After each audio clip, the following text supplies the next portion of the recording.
Welcome to the Ideal Investor Show. Join us on the journey to financial success. Let's go.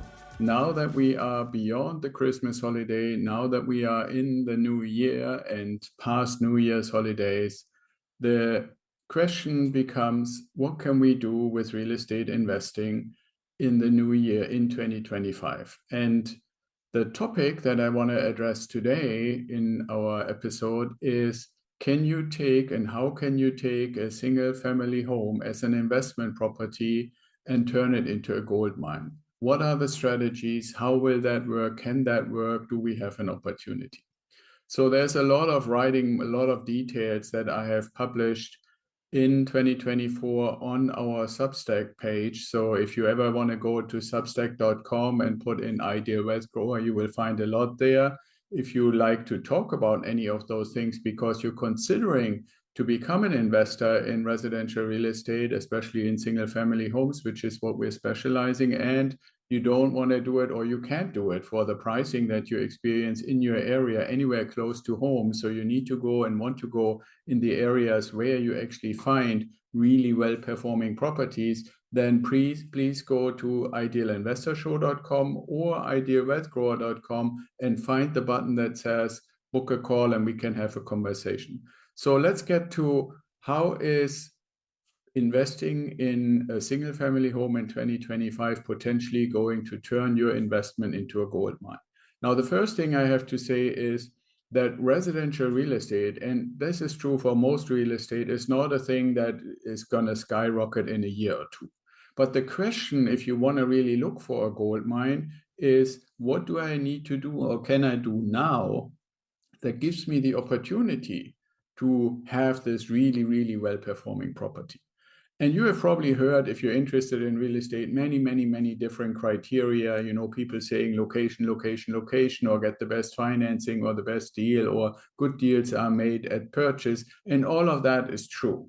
But when we zoom out a little bit further and look at where are we currently in our cycle, you know, in the economy, what are the things that are going on? The first question we should ask ourselves is, how have the last few years looked like, and what is the prediction for next year? And yes, I could be the one to give you a prediction, but I also, as I mentioned earlier, always do a lot of research. I'm publishing a lot of stuff.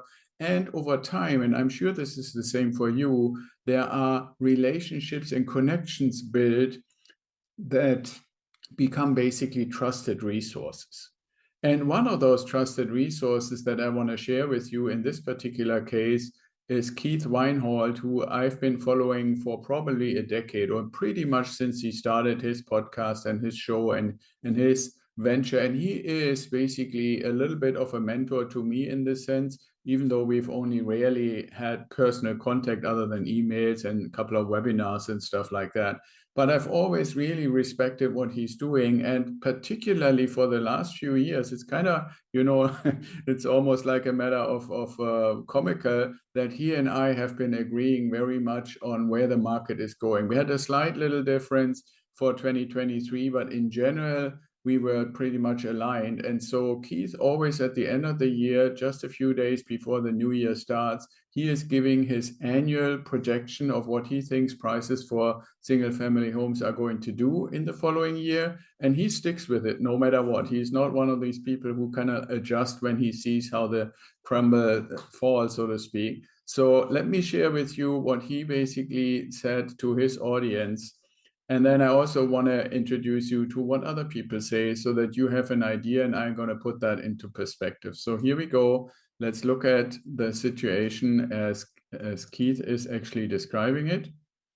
So you can see here the forecast page, and we can see in 2022, Keith had forecasted 9 to 10% in the actual return by all the measures of like the Federal Reserve and the statistics and the Treasury Department and everybody involved came out to 10%.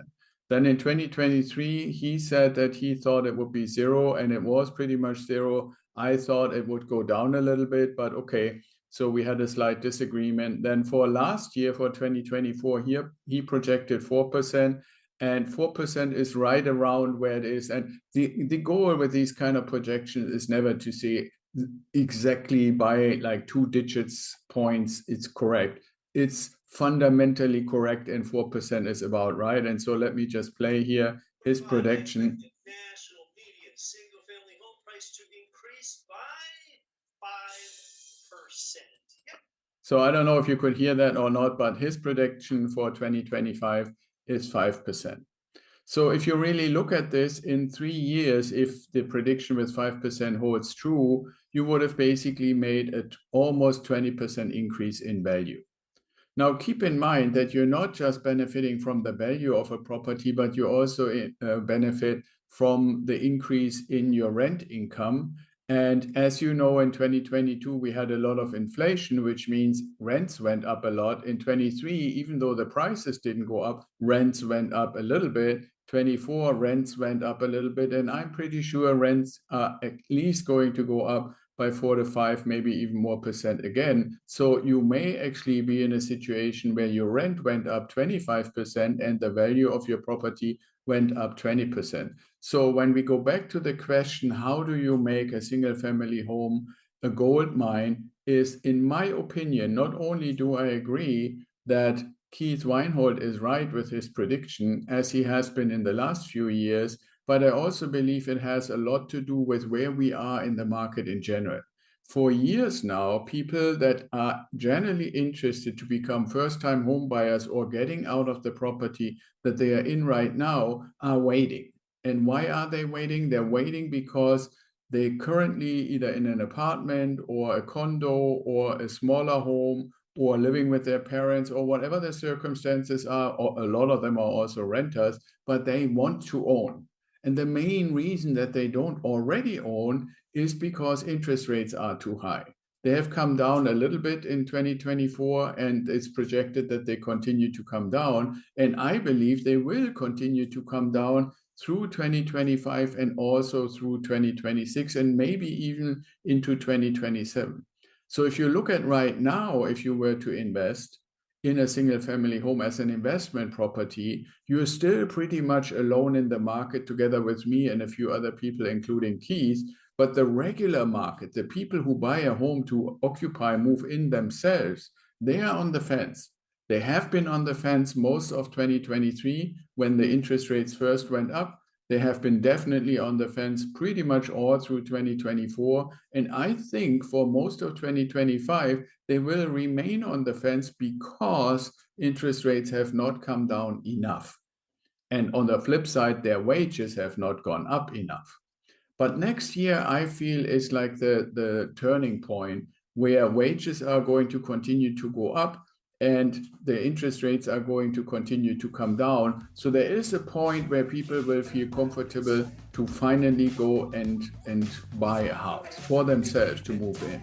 And then they're competing with us as investors. So until that point happens, I think it's probably towards the end of 2025 or maybe into 2026. Until then, you have the opportunity to pretty much almost be alone in the market, find the really good deals with our help, with our mentorship, and then turn one of those properties in a gold mine, because there are so few properties out there and so much demand is waiting to come into the market that the prices will continue to go up by, I believe, much more than 5% when we get into the future years. And you could participate and make it into a gold mine for yourself.